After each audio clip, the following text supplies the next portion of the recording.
Ay, magandang hapon o mga friend. Maaga tayo ngayon. Namasyal yung apo ko eh. Kaya pag-vlog tayo ng maganda. Magbigay tayo reaction dito kay Sabit, no? Sabit, kay Chabit, no? Nananawagan na naman daw ng people power to eh. No? Pakinggan nga natin. Samantala, hinamon naman ni dating Ilocos Sur Governor Chavit Singson si Pangulong Ferdinand Marcos Jr. na tinawag Meron no itong 37,193 views. 17 hours ago. Kahapon pa ito maingay si Sabit. Oo. Kahapon pa nga nag-vlog eh. Tuloy. ang utak sa likod po ng flood control project scandal sa bansa sa isang debate at nanawagan din ng dating opisyal sa taong bayan at mga religious organization na Si Ali Soto ito eh. dumalo at suportahan ang ikakasa niyang one-time big-time rally laban sa katiwalian. Detalye sa live report ni TJ. Putong one time big time rally. Puta, maraming bubusog dyan. Sumama kayo. Oo. Marami to. One time big time to. Sabit big time to. Baka puro lechon at saka mga inasala ipakakain sa mga sasama rito. Tsaka baka siguradong maraming pera to ha. Kung totoo na naman tong one time big time ito, Sabit eh. Walang paglagyan ng pera. Sabit eh. O tuloy. One time big time ha. O tuloy. Mendoza, TJ. Ali, tama ka, hinihimok na ni dating Governor Chavit Singson ng taong bayan na magsagawa nga nitong Dating gobernador. Ibig sabihin, walang posisyon sa gobyerno ngayon to si Sabit. Diba? Hindi pa manahimik. Ang dami ng mga pera dahil panchipay. Nachichismis pa kay Jillian Ward to eh. Diba? Lupit to Sabit. Ang galing to sa chipay eh. Yung huling in-interview ni Chris Aquino to, yung bata niya pala 14 years old lang nung nadali niya eh. Mabigat to sabi ito. May pagkamanyak din, kalat ni. Tuloy. one-time big-time rally para umano maiparinig na sa Malacanang ang matagal ng hinaing ng mga Pilipino at ng taong bayan ukol nga dito sa hindi matapos-tapos na investigasyon kaugnay sa maanomalyang flood control projects. Honorable Bongbong Marcos and Speaker Martin Romualdez, with your permission, I'm going to Malacanang alone to challenge you into a debate about this pressure with all the media as a witness. Yan ang matapang na hamon ni former Ilocos Sur Governor Chavit Singson kay Pangulong Bongbong Marcos Jr. kasunod ng kanyang alegasyon na ang Pangulo umano ang utak sa likod ng korupsyon sa malawakang flood control scandal. Matagal na raw gustong ihayag ni Singson ang mga alegasyon laban sa Pangulo pero hinintay raw niyang umabot ito ngayong unang buwan ng bagong taon. 40 taon na raw kasi simula nang mapatalsik ang rehimeng Marcos Sr. Eksakto ring kaparehong 68 years old na rin ng nakababatang Marcos ngayon ang edad rin ng kanyang ama nang mapatalsik sila sa Malacanang. Pagbubunyag pa ni Singson, sina Sara Diskaya raw at Orly Gutesa ang pinaka-credible na testigo laban sa Pangulo. Pero tila itinatago raw ng dating Speaker Martin Romualdez si Gutesa kung kaya't wala raw nagsasalita laban sa pamilyang Marcos.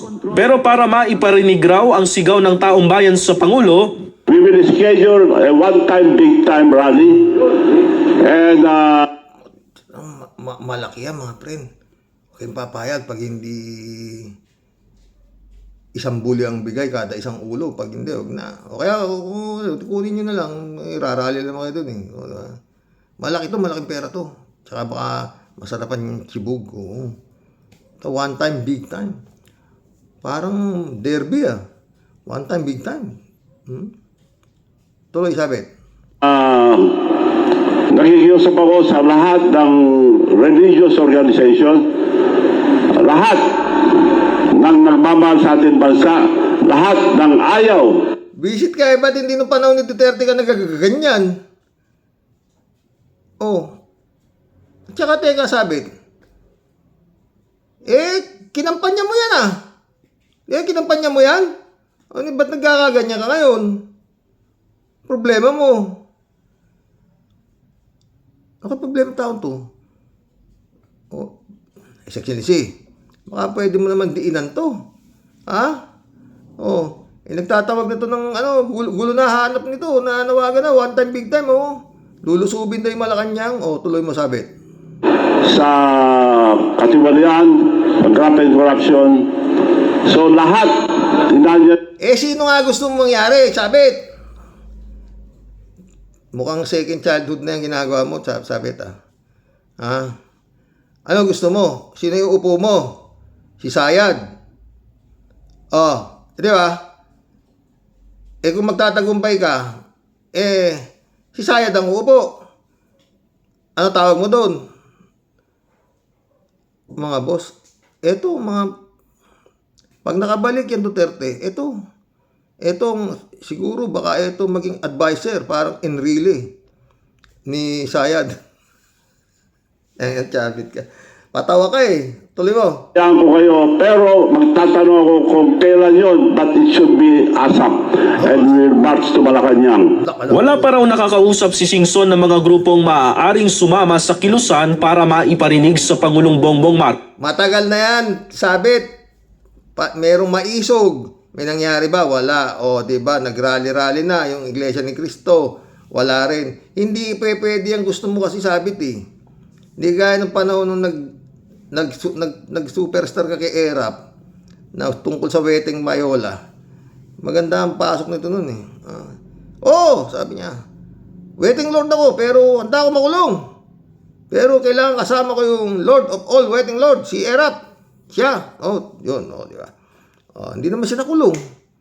Kaya kung minsan tama si Rimulye, ang hudikatura Ito ba amin siya na siya talaga wedding lord, handa siya makulong. Pero si Erap ang napatalsik at nakakulong pa yata itong Erap nito tuloy mo sabit. Ang hinaing ng taong bayan, pero isa ang sinisuguro ng dating mambabatas na maraming dadalo sa tinawag niyang one-time big-time rally. Bukod sa hamon na debate, may open letter rin si Singson kay AFP Chief of Staff Romeo Browner Jr. na binasa niya sa harap ng media. Sinabi nitong hindi raw China ang kalaban ng Armed Forces of the Philippines o ng AFP at ng mga Pilipino. Ang putang hindi raw China. Ano tawag niya sa China? Kakampi. Parang malaki rin diferensya nito. Sabit. His Excellency, gumawa ka ng remedyo rito. Hindi na tama ginagawa nito. Pero daming kwarta nito. Ito lang. Tunay raw na kalaban ay ang mga korap na politiko. Lumulobo na rin raw ang utang ng Pilipinas. Aniya, 17 trillion pesos na raw ang utang ng bansa at 2 trillion pesos ang ibinabayad ng bansa kada taon. Kaya't ang ekonomiya... Ibig mo sabihin, sabit, kung magtatagumpay ka dyan sa one time, big time mo, pag pumalit si Sayad, bubuti Pilipinas. Ang putik naman. Ay nako, sabit. Nagsisecond childhood siguro to. raw ay siguradong pabagsak na. Binanatan rin ni Singson ang Independent Commission for Infrastructure o ICI. Hindi raw kasi nito iniimbestigahan ang mga ghost at substandard flood control projects sa baluarte mismo ng Pangulo sa Ilocos Norte. Wala pang komento ang Malacanang at ang Pangulo maging si ICI Advisor Retired Justice Andres Reyes Jr. sa mga naging alegasyon ni Singson.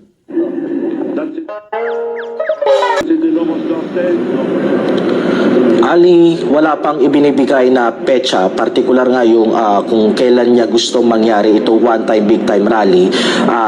Pero ang sinabi kanina sa press conference ni Chavit Singson ay sana raw ay daluhan ito ng mga kabataan para daw dun sa sinasabi niyang as soon as possible daw dapat magsimula na itong one-time, big-time rally.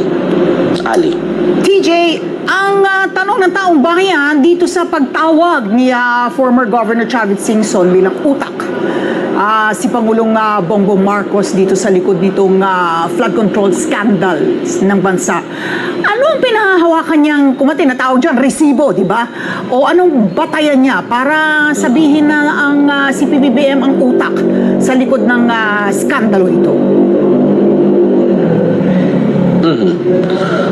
Ali, yung mga binabanggit mo o yung hinahanap nating mga resibo nga para mapatunayan na sana masabi natin na ang Pangulong Bongbong Marcos ang utak nga dito sa likod ng maanomalyang flood control scandal ay hawak raw mismo ni Chavit Singson. Hindi niya ito ibinigay directly sa media kanina, pero i-present niya iyon via video presentation.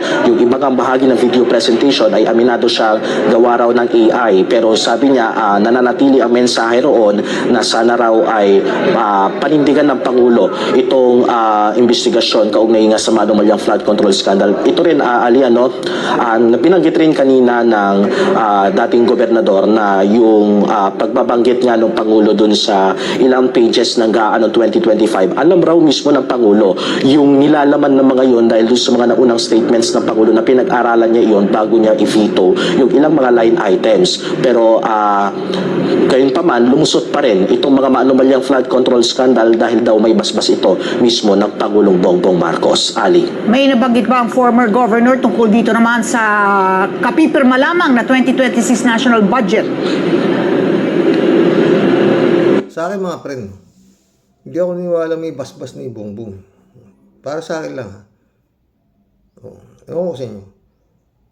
Kasi nga si Bongbong, napaikot siya ng mga nasa katabi sa kanya. Napaikot siya. Kaya napapirma siya, palakpakan pa nga sila nung pumirma, nung nasa likod, nung pumirma sa 2025 budget, di ba? Palakpakan niya mga yan, yari na, kung ay na, tira. Hindi talagang ang tingin nila kay Bongbong talaga, kayang-kaya nilang paikutin. Yun na yun, na tayong lumayo. Huwag na tayong lumayo. Kaya nga itong Bongbong, di ba? Ngayon pinaiimbestigahan niya dahil parang nagulat siya, ano nangyayari, ba? Kasi nga, kung alam niyang ganyan ang mangyayari, bakit siya pipirma? Kung alam niyang ganyan ang magiging nakawan, grabing nakawan, bakit niya pa iimbestigahan niya kung alam niya siya sasabit dyan? Ganun lang kasimple lang naman. Di ba? Kung ikaw mastermind niya, ba't pa iimbestigahan yan? Di wasak kaya pa i-impeach siya, di ba? Ganun yan eh. Hindi ang problema dito, kagaya ni Digong, inaamin ni Digong na yun nga, kurap ako, nagnakaw ako, lahat inaamin ni Digong, wala naman nakaporma kay Digong, di ba? May nagpatalsikin si Digong, wala naman, natapos si Digong yung termino niya, di ba? Hanggang ngayon, malakas pa rin ang Duterte sa gobyerno, walang mangyari, hindi mahipo, di ba? Tuloy natin, malapit na matapos ito ha? Ali, kanina kasi nung nagkaroon ng press conference si dating Governor Chavit Singson, hindi pa napipirmahan ng Pangulo yung ating General Appropriations Act for the year 2026, kung kaya't hindi pa namin siya nahinga ng komento ukol dyan, pero yung pinanatan niya talaga ay yung mga nakaraang budget na pinirmahan niya nitong tinawag niyang former friend na si PBBM. Okay, huling tanong na lang, TJ.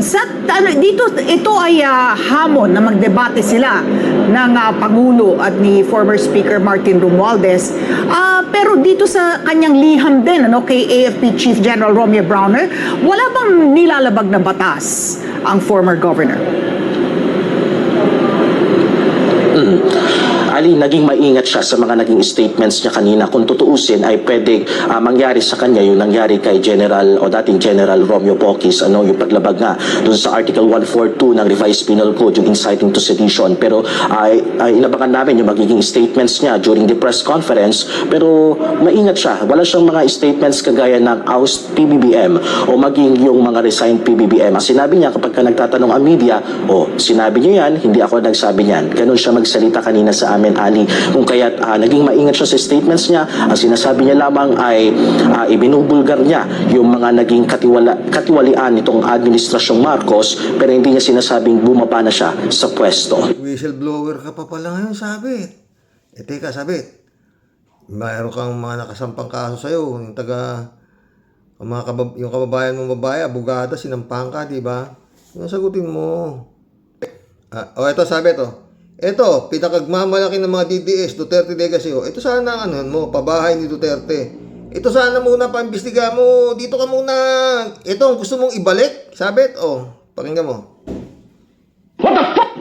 Damn! Yan. Ayun tuloy,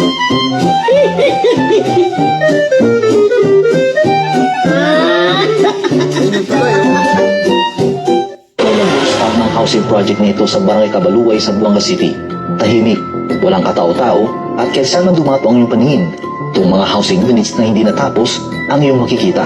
Ang ibang mga bahay, halos matakpan na ng mga tumubong damo. Halos isang dekada nang nakatiwangwang ang Oh, ito.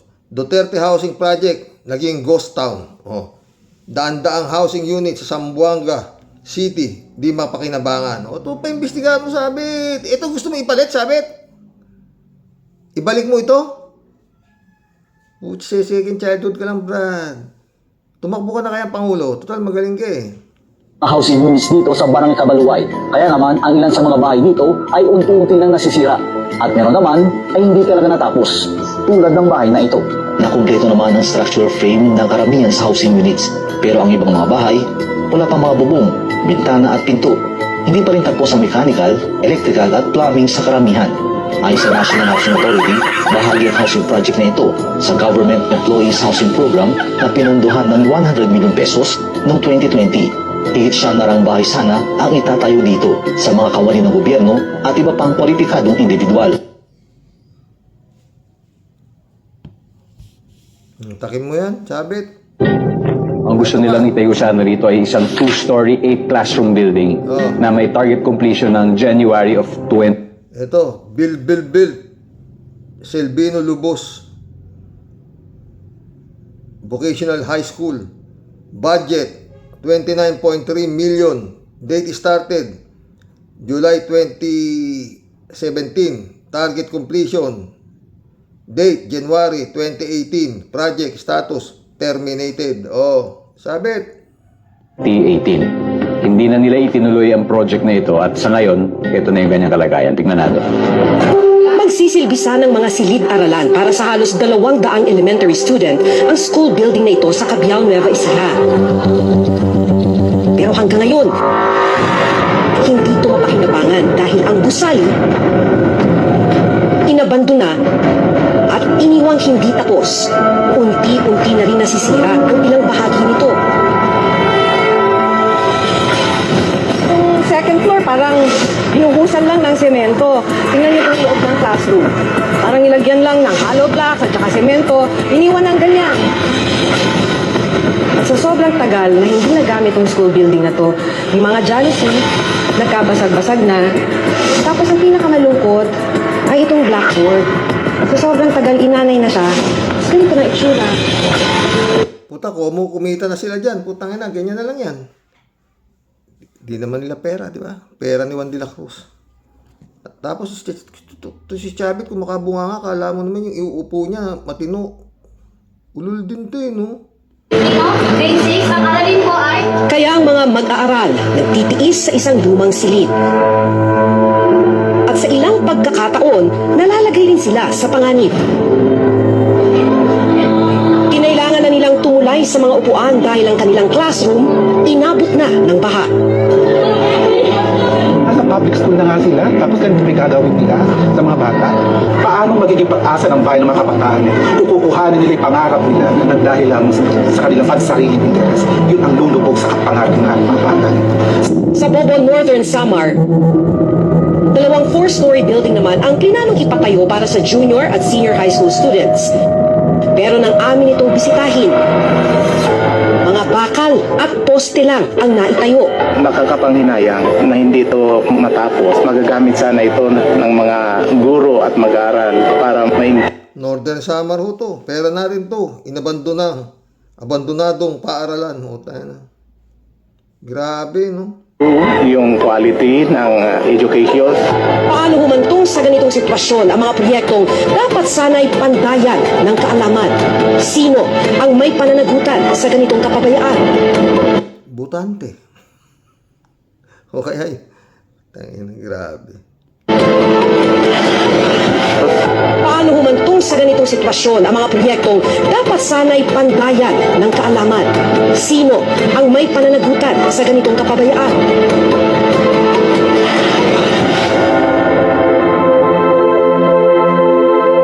Department of Public Works and Highways o DPWH ang implementing agency ng proyekto. May budget ang DepEd, pero ang DPWH ang nagpapatayo. Kasi ang DepEd, Si Vince Dizon ba to? Oo. wala naman silang inherent capability na magtayo ng classroom. Ang problema, inabando na ito at hindi tinapos. Ayon sa project profile ng school building na ito na nakuha ng reporter's notebook mula sa transparency portal ng DPWH, ang contract cost ng school building ay higit 8.5 million pesos. Nasimulan ng pagpapatayo ng school building na ito noong August 2020 at ang nakalagay dito na actual completion date ay November 27, 2020. Ayon din sa project profile, 100% completed na ang school building na ito. Malino 100% naman ang pala nakakurakot yun. Kumpleto na. Naibulsa na eh. Utang ina talaga itong ano. Ito sabi to gusto mong ipalit. Ang puta, nawawala, mag-chipay ka na lang. Sarap na ng buhay mo eh. Siguro malaki nalulugi sa hindi ka siguro nakikinabang sa mga ni kay Bongbong. Pero kay Digong mukhang malaki pa kinabang mo, brad. hindi ito tapos. Kaya nakapagtataka kung bakit idineklara itong 100% completed. And I dare say that ang pinakamarami siguro matanggal would be from DPWH. I really intend to clean. Yan siya eh. Marami siguro matanggal sa DPWH. Tatanggalin lang niya. Hindi naman niya pakukulong eh. Basta sabi niya, may corruption. Nung panahon niya, pagka medyo maingay ni pangalan ng korap na nakapwesto sa kanya, tatanggalin na lang niya yun. Kumita na yun eh, maski na hindi na magtrabaho yun eh. Oh, sa laki ng hindi naman niya hinahabol yung yung magnanakaw eh. Tatanggalin lang niya. Oh, di ba? Maski pa paano ngayon, hinahabol. May mga nagsosoli. Nung panahon nito may nagsoli ba? Wala. Oh, tuloy. Government. At least kung hindi ko kaya, maminus-minusan ang kurakot sa gobyerno. Sa Corruption Commission matapos matuklasang hanggang ngayon ay mga konkretong poste lamang ang naitayo sa 920 million pesos Esperanza Bridge Project sa Agusan del Sur. 6 na taon matapos itong simula noong 2018 sa isinagawang Utang na. Tulay yung tatayo rito, puro poste pa lang. inspeksyon ni PACC Chairman Dr. Luis Ceniza kasama ang mga engineer at kinatawan ng DPWH Region 13, nakita na walang tulay, deck o access road sa lugar, kundi mga nakatiwangwang na haligi sa putikan. Batay sa datos ng PACC, umabot na sa 920 million pesos ang nagastos ng DPWH habang tinatayang lalampas pa sa 2 billion pesos ang kabuuang halaga ng proyekto. Gayunman, nananatiling halos walang pisikal na progreso sa kabila ng 8 magkakahiwalay na kontratang inilaan mula taong 2018 hanggang 2025. Utang ina, no? Grabe, no? Ang putang ang ginawa sa pera ng tao, no? Mga hayop talaga itong ating impyerno. Kaya lang ang problema, yung mga demonyo nakapwesto. Uri ng PACC na malinaw itong sinyales ng pag-aaksaya ng pondo ng bayan at kakulangan ng maayos na pamamahala. Ayon sa mga ekspertong kasama ng PACC, labis na over-designed ang proyekto at hindi akma sa klase ng kalsadang tinutulungan ito. Sa halip ng mamahaling viaduct-type bridge, mas praktikal umano ang paggawa ng dike o embankment bago ang mismong tulay sa Agusan River na maaari sanang magpababa ng gastos sa humigit kumulang 300 million pesos lamang. Iminumungkahi ngayon ng PACC ang komprehensibong technical at financial audit at pagsasagawa ng independent structural review ng UP National Engineering Center upang matukoy kung makatwiran ang disenyo. Kasabay nito, nananawagan ang ahensya ng transparency at pananagutan mula sa DPWH at mga kontratista at inirekomenda ang pansamantalang pagsuspende ng proyekto hanggang matapos ang investigasyon. Tangin ng investigasyon niya. Ito, pakinggan natin itong gustong iupo ni Sabet. Kung lahat akusasyon lang, walang ebidensya, ibig sabihin, paninira lang yan. At kung paninira yan, connected pa rin yan sa 2028 presidential elections. Nag-release na naman kami ng statements eh. Kung lahat akusasyon lang, walang ebidensya, ibig sabihin, paninira lang yan. At kung paninira yan, connected pa rin yan sa 2028 presidential elections. Maliwanag. Kung lahat ng mga akusasyon na yan, walang ebidensya, paninira lang yan. Connected yan sa 2028 presidential election. Di ba? Kaya ito mga friend, pag ito ay nakatakbo sa 2028 at hanggang ngayon pag nakakapanood ako ng mga kung ano-anong balita na ito nga raw ang front runner na malaki ang survey nito, ganun ganito. Pag ito ho ay nakatakbo sa patong-patong na kaso, paulit-ulit ako.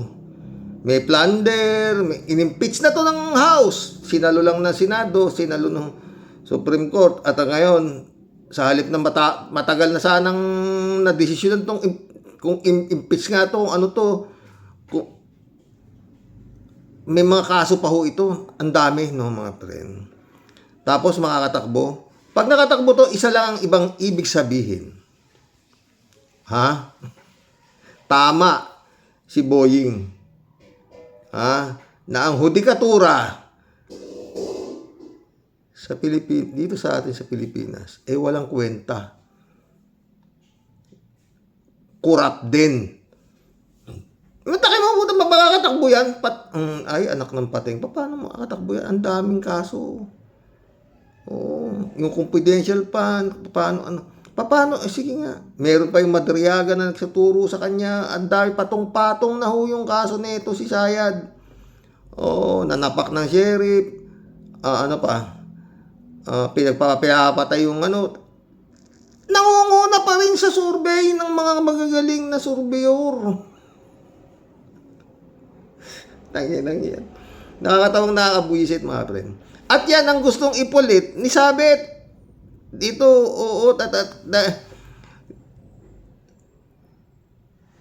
yung corrupt daw tong, ano nga gusto mong ipalit, Sabet? Bukod sa corrupt, ang kaso nito, yung ama nito, crimes against humanity, ang kaso. Yung kapatid nito, sinampahan ng kaso. Tungkol sa mafia, Davao Mafia, ang gusto mong ipalit. Bakit? Miyembro ka ba ng Davao Mafia, Sabet? Tatanong nga, baka miyembro ka. Baka lang ha. Gusto mong ibalik to diba? Hindi ko kasi wala. Si Sabet, hindi naman gagalawin ng ganyan na hindi siya makikinabang Galing yan. Diba? Magtatapon ng pera yan. One time, big time diba? Ba Sabet? Mga friend. Basta na. Pag si Sayad ay nakatakbo sa 2028, tama si Boying Rimulya. Corrupt ang hudikatura. At pag ito hindi na impeach,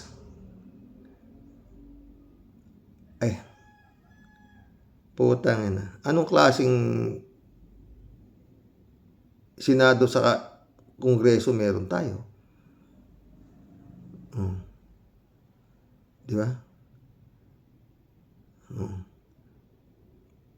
Asa na yung mga kaso rito na pinapadisbarniga doon? Ano pa? Pinailan ng kaso ng National Bureau of Investigation, NBI, pinampasa sa Department of Justice. Wala rin Tama si Boying. Corrupt ang hudikatura. Ayaw gumalaw. Paano NBI ang nagsampa ng kaso. NBI ang nagsampa ng kaso sa Department of Justice. Hanggang ngayon wala.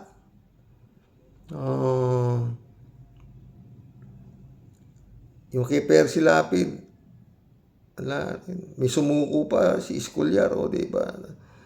Anong puta, wala talaga. Kalungkot ng mga boss. No? Sabit. Wala na. Wala na naniniwala yata rito eh. May napanood ako, sumakay pa ng bus sa Sabit. Oo. Katawa. May video pa, nakasakay sa bus eh. Nagbubus. Binabayaran niya yung bigyan na kita ng 3,000, kaya kukuha ng pasero. Big time talaga si Sabit. Hindi ko lang eh. Nakakatawa. Mga friend. Wala, tao to. His Excellency, wala ka magagawa dito. Ano ba yan? Call a friend ka na. Para matapos na itong Davao Mafia.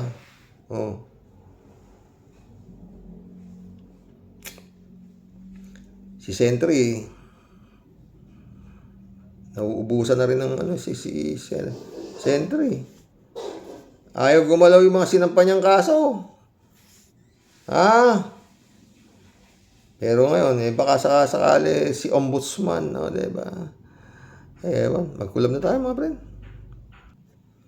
Mary Lebron, shout out. Greetings from cold Baguio, Sir Rox. No skipping ads. Uy, taga Baguio pala to. Okay ba si Magalong dyan, Mary Lebron, ha?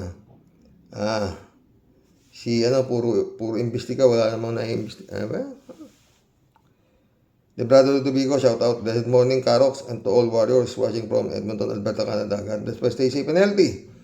Ano kaya ang gawin din natin, ano kaya at gawin din ni Trump sa Pilipinas kagaya ng ginawa niya sa Venezuela para yung mga tinamaan na lintik ng mga politiko at opisyal ng gobyerno, malintikan na rin. Siguro pag wala ng mga kurakot, titino na ang bansa. Totoo yan, wala. Jet TV, totoo sinasabi rin mula, saka di na bago ito. Alam niya na yan, diba? Shirley Jaser, shout out, Michelle Edwin Mike, shout out, my friend. Shirley Jaser, President Trump, baka pwede pakialaman mo na rin ang Pilipinas, arestuhin mo na rin. Arestuhin mo na rin ang Checkwang drug lord at mga drug lord ng Pilipinas. PBBM, patulong ka na kay Trump, please. Please lang, kung hindi mo kaya. Yun sabi nga, His Excellency, call up ka na.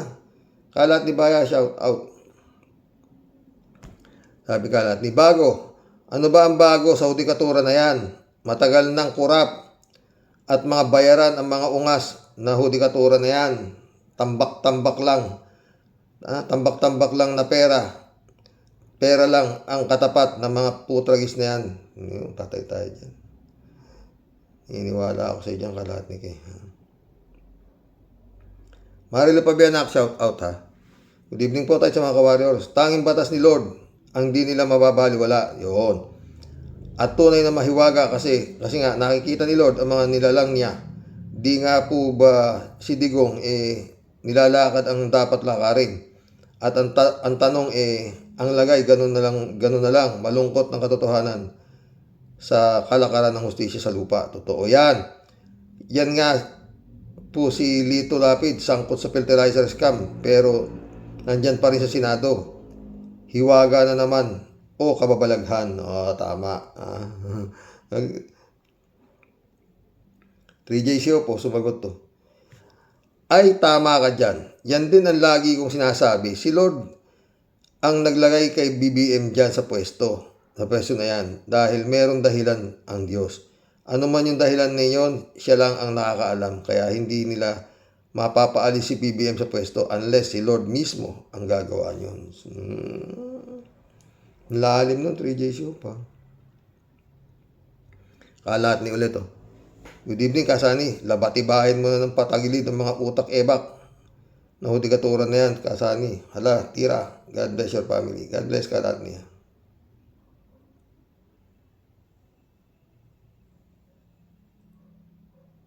Kalat ni ulit Basta ang alam ko dito sa Pilipinas, ang batas ay puro butas. Butas dito, butas roon. Wet packs ay may malaki at malalim na butas. At ang may masangsang na amoy pa. Patay tayo dyan. Jokeano, shout out Pastor Jun Lagon, shout out. My friend. Sabi ni Jokiano, yaw nila sa kano, pero kung bibigyan mo ng US visa yan, mga yan, unahan pa sa pila mga ungas na yan. Oh, di ba? Ano, puro ayos sa kano, mga gunggong kaya. John Dimango, my friend, shout out. Jokiano ulit to. Lahat yan sila tong congressman na sa US din ng takbo. Pag magtatago, mamamasyal yan mga yan, oh, di ba? Sam AJ, shout out. Karox, dapat palitan ng pangalan ng Senado at Congress ng corrupt upper at lower house. Di ba magandang pakinggan? Pangit. Dapat tanggalin na lang talaga yan, Senado sa Kongreso. Putangin na lalaki na sweldo ng mga putangin ng mga yan. Wala namang silbi. Ba? Kung di magnakaw. Putangin ng mga yan. Oh. Ay, nako. Kaya paulit-ulit ako. Nung natanggal si Marcos Sr., nalungkot ako. Kasi alam ko ito ang mangyayari. Babalik nga yan, magkakaroon na naman ng Senatong Kongreso. Patay, eleksyon, patay na naman. Oh. Diba? Nagka-leche-leche na, putang inang yan. Elizabeth Iscare, shout out. Good evening, Sir Rox. Naniniwala ako sa totoong may nangyayaring lagayan dyan sa justice system. Ang dami namang ebidensya pero magugulat ka. Na-acquit pa sila nga may under the table dyan. Kaya ang justice natin dito, magulo, mabagal at usad pagong. At karamihan dyan, lalo na pag may pera, diba, Sir Rox? Sinabi pa Elizabeth, inaabot ko nga Pero may Diyos. Kayong mga nakapag-aral ng batas, mahiya kayo sa Diyos. Binigyan kayo ng talino ng Panginoon, gamitin nyo sa tama. Oo, huwag na kayo magsilbi sa demonyo. Oo, huwag na kayo gumaya kay Harry Roque. Sabi AJ, Chucky, for President, sukran. David Alin Mendoza, shout out. Good afternoon, Karox. Hindi po magulo ang batas natin. Pinagugulo lang po ng ating hudikatura at mga abugago dahil sa pera. Kaya nga po, ang laging napiperwisyo at nakukulong ay yung mga mahihirap dahil sila ay walang pera. Totoo yan, David. David ulit, Karox, maiba naman tayo. Nabalitaan nyo na po ba yung sa mga didishit na humihiling kay US President Donald Trump na kidnapin din si Digong sa ICC at ibalik sa Pilipinas? O, nabalita ko nga yan, mga baliw. Mga ganun talaga sila, di ba? Malaki na sira O, yung isang baliw na alipore si Digong ay si Belica. Nagpo sa FB para iparating kay Trump yung kahilingan nila. Oy! Ang abnormal, Yung gano'n, tangin na. Hoy, asong ulol. Mas marami pang problema ang Amerika kaysa dyan sa problema nyo. Yung sa kaso ng Venezuela, maraming makukuhang benepisyo ang US dyan sa Venezuela. Sa Pilipinas, puro utang, korupsyon at patayan ang iniwan ng puon nyo. Totoo, ina yung gago. Rodelia Alpilor, shout out Hello po, Sir Rox. Ay, nakakasakit ng ulo ang mga balita, sir. Makikinig na muna ako sa umento mo sa balita. Salamat po at ingat and God bless po. Friend Shervin Sapeda, shout out. July 7, Alcantara, Christian Sen, shout out. Annalisa Apolinar, shout out mga friend. Sabi Tia Delio. Bumabati at kumakaway po ng maingiti sa iyo, Sir Rox, at sa buong Team Rocky Warriors the Great. Impong basyang Team Tia Delio po. Nagpupugay at bumabalandra po para makihataw at makihambalos sa mga uri pong pasaway po, Sir Rox. Masasabi ko lang po dito sa aming si John Lloyd ng Cavite chapter. Yan naman tayo, John Lloyd. Basta bawas-bawasan mo sana ang konti yung palaging pa-fake news at palaging pabidan. Ano po, Ang sa akin po, resibo muna.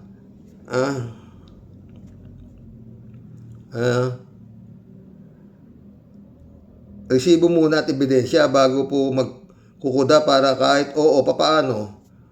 Di po kami palaging naboboldyak sa social media ng mga kontrabulate. Malimit po kasi, Sir Rox, nauna po yung mga kayamot-yamot na ganap. Umpisa na po bagong taon, gusto po nating makakita lahat ng kanyang pagiging maangas at masyadong astig. Kating-kating na po ang mga kuyakot ng taong bayan na may makita may makita po talagang naghihimas ng rehas maliban po sa kay Dismaya. Yung mga puganting buhaya na patuloy pong pabanjing-banjing lang at parang wala po talagang pakialam sa mundo, yun po ang gusto nating makitang malupit na ebidensya na siya po talaga nagtatrabaho at seryoso po sa puganting kriminal. Ayan, Tia Deli. At wala po tayong nakikitang buhaya na pinoposasan tulad po ni Quezon Panis, Saldi Loko-Loko at mga tropang trumpo Xerox. Patuloy lang po tayong mag-aalis ng muta at pahit panislaway. Sa walang kamatayang nobela na maalaala mo kaya at Dirt, Ate Charo. Kaya impong basyang lalayas po muna, Xerox. Patuloy pong mag-aabang na matinding pasabog at sana nga lang po di po puro sumpang pangako ang ating pong laging inaabangan. Natatawa siya. Ang sa inyo pong lahat, tunay pong magmamalat, nakikiburaot ang malupit pong katipunera ng Cavite, ang asungat at super kulit ninyong Tia Deli. God bless, Xerox. Mabuhay ka po sa iyong pakikibaka sa puro epal at mga dakilang pasaway po ng bayan. More power po, Xerox. Ingat po kayo palagi. Ingat din kayo dyan. Nakikita ko masyadong malamig dyan, Tia Deli ka. Ha? Kita ko si yung sa FB, nagyayelo dyan Kila Eman Escalona. Shout out Eman Escalona, no? Dolor Garcia. Prena Bingson, shout out. TJ Siopo. Ako, Xerox, naniniwala akong may korupsyon kahit sa ang parte ng ating gobyerno. O, di ba? Sa mga barangay, meron yan. Sa mga munisipyo, meron yan. O, nang-ayon ako si Jam Friend. TJ Siopo ulit, Hello, Xerox.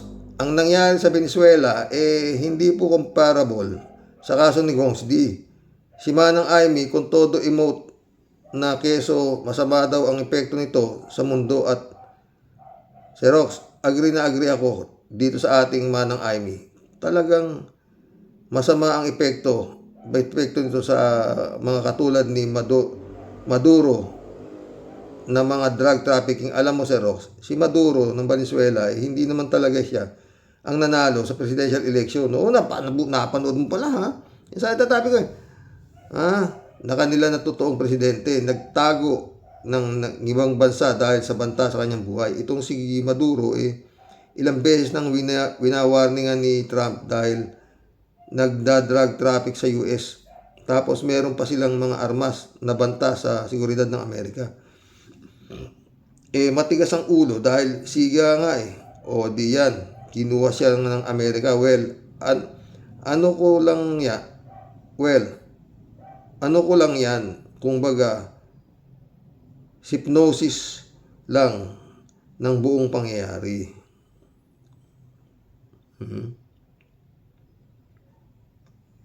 TJ Shop ulit Ibang-iba ang kaso ni Maduro kay Gong D. Si Gong D, sinampa ng kaso ni Sentry at ng mga Pilipino sa ICC. Doon nila nagsampa ng kaso dahil sa Pinas, hindi nila magkakaroon ng patas na hearing dahil appointed halos lahat ni Gong D ang mga nasa korte. Yun. Alam naman ng mga sambayan ng Pilipino. Nagtatanga-tangahan lang sila. Totoo yan. Itong si Maduro, iba ang kaso niya. Narco-terrorist siya. May mga armas siyang against sa USA at marami pa. Puwersa ang kanyang killing sa kanyang bansa. Oo, yung mga killing sa bansa niya, dami rin palang pinapatay yung hype na yan.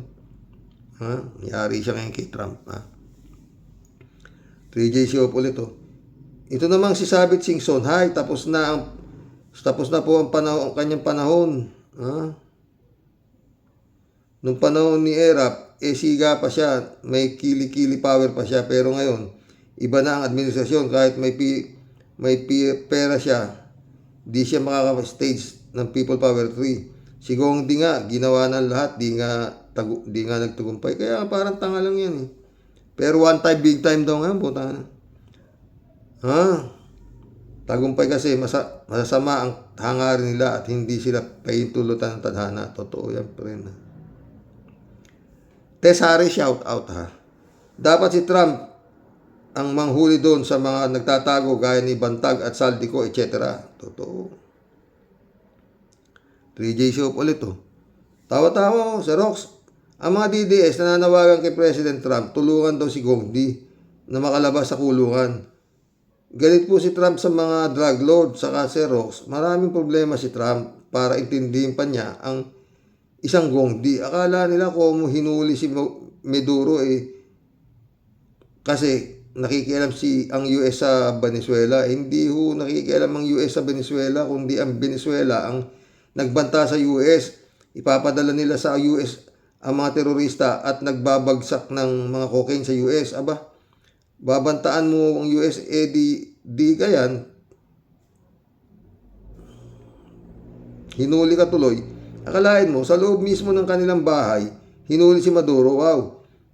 Kayang pasukin ng US ang bahay ng isang bigating terorista at hulihin at dalhin sa US. O, diba? Basta si Trump, sumandang yan ha. 3J Shop ulit to. Si Rox, ayaw daw nila sa Amerika. Pero gustong-gusto nila ang imported from US chocolate, spam, corned beef, sigarilyo, Vienna sausage, sapatos na urig. At higit sa lahat, gustong-gusto nila ang dollar. Tawa-tawa to. Sige nga, tingnan nga natin ang kusina nila Duterte kung wala silang mga imported na pagkain. O puti, puro imported yan ha. Ay, mission accomplished mga friend ha. Ay nako, sana na unawaan nating mabuti si Sabit Singson. Siya po siguro po second childhood na ho yan. Naghahalucinate na lang ho yan, matanda na yan. No? Oo, Sabit, patingin ka habang magpatingin ka sa psychiatrist, baka sakasakaling kaya mukha advice sa mga taka mo pati mga religious group mo na sumama sa kademonyo ang gusto mong mangyari para iupo yung presidente ng impyerno. Ikaw talaga, sabi to. Magandang hapon po mga boss. Sana makaisa pa ako mamaya. Pilipinas. Uy, ang galing nung mga napapanood niyo yung Alexandra Ayala, yung magaling mag-tennis. Ang ganda, may tsura, tsaka maganda, tsaka matalino. 20 years old po dyan. Pag nakakakita ako ng mga ganun, friend, ang sarap palang maging Pilipino. Ang bait ng bata. Napanood yun? Superstar siya ngayon sa buong mundo. Pilipino yun. Sayang, ang gagaling ng mga Pilipino. Meron pa tayo yung galing sa, iba yun yung yung lalaki, yung gymnast, meron tayong Efren Bata Reyes, meron tayong magaling sa chess. Ang daming sayang. Meron tayong Manny Pacquiao. Tapos magtinunang, mga politiko, mahiya naman kayo. Tangina naman, tama na yung perang nakakamkam nyo. Tangina nyo. Oo. Wala kayong sawa sa pera, buha ka ng ina kayo. Brother Elias Isyo, shout out. God bless.